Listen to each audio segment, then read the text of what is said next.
relação à sua origem, pode-se identificar, vamos dizer assim, esse fenômeno na chamada reestruturação produtiva, que aconteceu nas últimas décadas, já desde os anos 70, ou mesmo antes disso, com a passagem do toyotismo, do fordismo, aliás, não é o toyotismo, foi a chegada. O fordismo e o taylorismo foi anterior. Ou seja, a organização da empresa era concentrada, né? A atividade se dava num espaço fabril.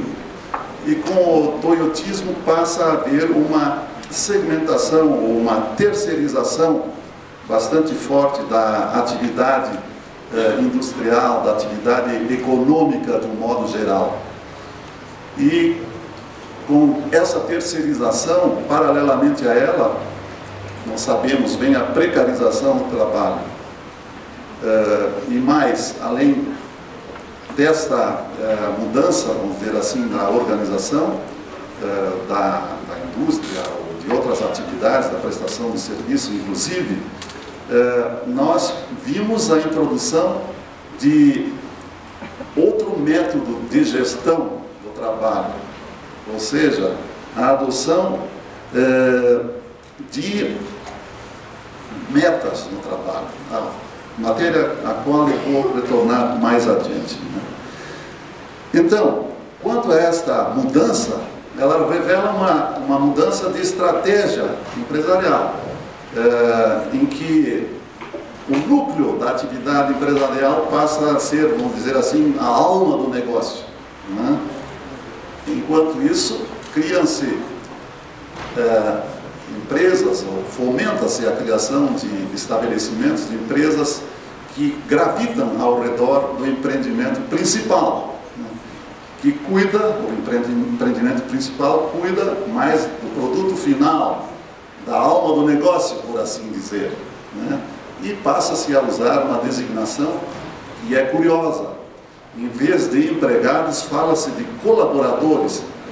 Essa terminologia, por sinal, ela é lá de trás, lá do tempo do surgimento do direito do trabalho, da teoria institucionalista, do tempo do fascismo, e por isso perigoso o uso do termo de forma acrítica, porque na época se pensava em negar o conflito, que é normal, o conflito que há entre o trabalho e o capital, com a ideia de que os trabalhadores e os empresários deveriam estar coesos.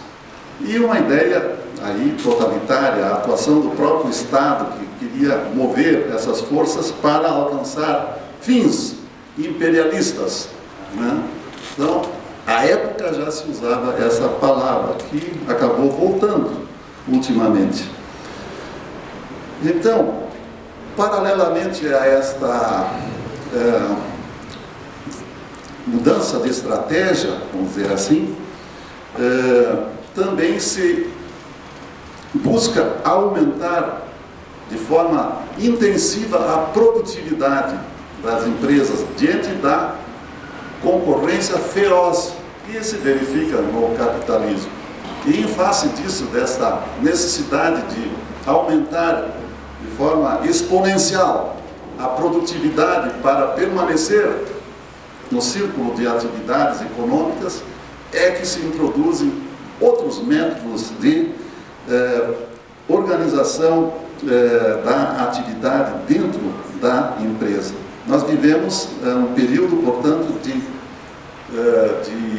um modelo de acúmulo flexível do capital, né? Não mais daquela forma rígida que nós tínhamos em momentos anteriores.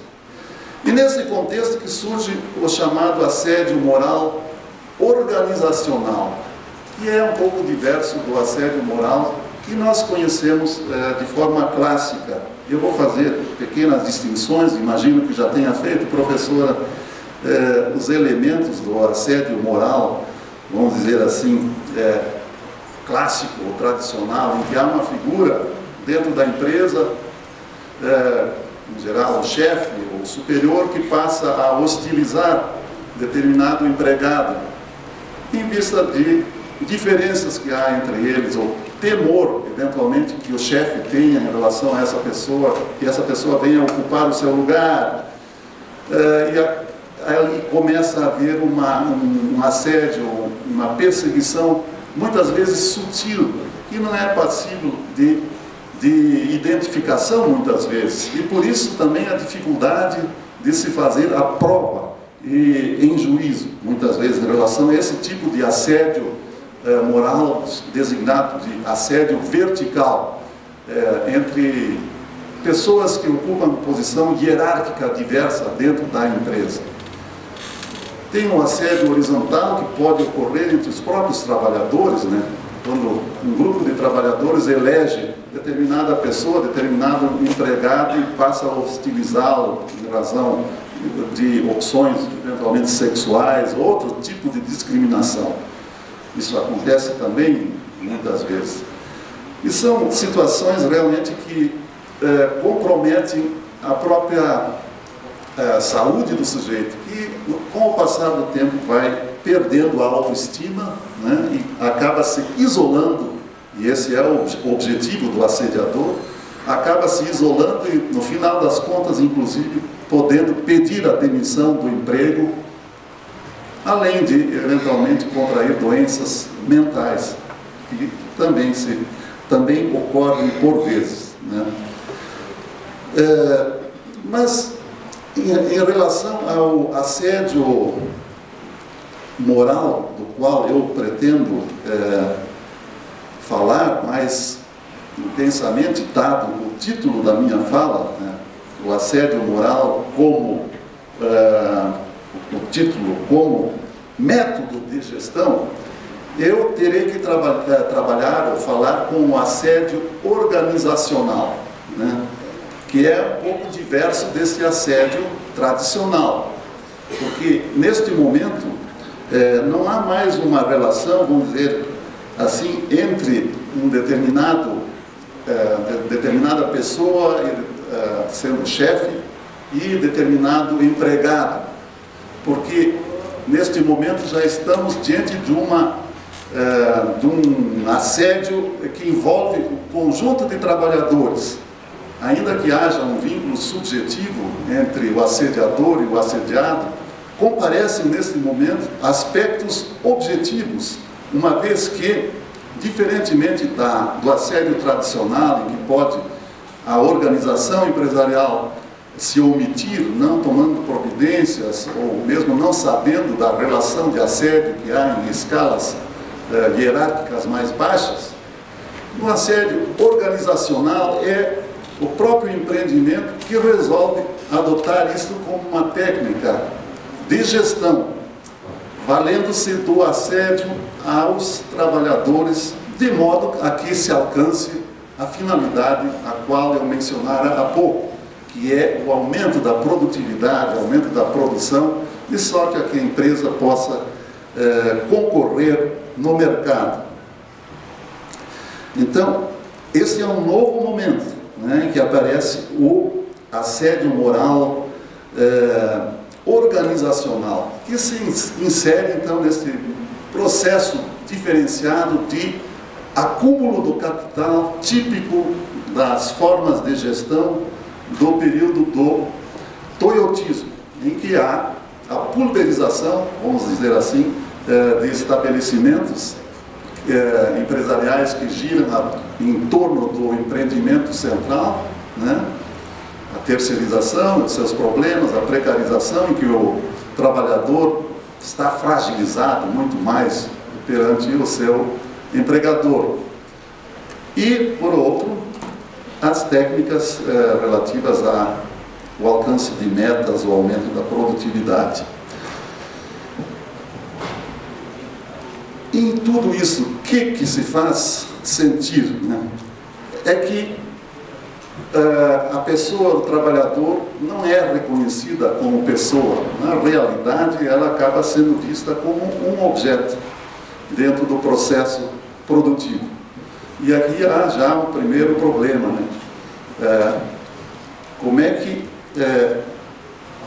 pode acontecer isso, né? Se nós temos todo um arsenal normativo, legislação, Constituição, que aponta para outros caminhos, né? E, em função disso, eu pretendo, então, inicialmente relatar alguns casos, para depois entrar no tema propriamente jurídico, para ver o que o mundo jurídico, afinal, tem a dizer em relação a isso aí. Até agora eu lidei com questões de natureza fática, o que acontece no mundo das relações trabalhadores e empresários, sobretudo em grandes organizações. Eu trouxe aqui uns exemplos que vocês podem até localizar na revista Exame. Vamos ver se eu acho aqui. Exemplos de... Aqui está. De empresas que foram condenadas na Justiça do Trabalho em função da prática do assédio moral. Em geral, são grandes organizações, eu tenho percebido. Tem na revista Exame, a revista Exame acabou publicando uma série de casos envolvendo, por exemplo, a Walmart. Vocês poderão achar isso no site da revista Exame Abril, né? A empresa Walmart tem sido, entre aspas, uma cliente habitual, tem sido, parece-me, segundo percepções que eu tive ultimamente, que até tem havido algumas mudanças, mas havia sempre muitos casos envolvendo esta empresa, uma empresa multinacional. Por exemplo, aqui um caso em que um ex-diretor disse ter sido coagido a rebolar e entoar o grito de guerra da empresa, na abertura e no final das reuniões. A professora Margarida certamente mencionou várias hipóteses em que as humilhações acontecem, isso como técnica de gestão. E aí vem outras empresas, Citilar, Ambev, Unibanco, Samsung.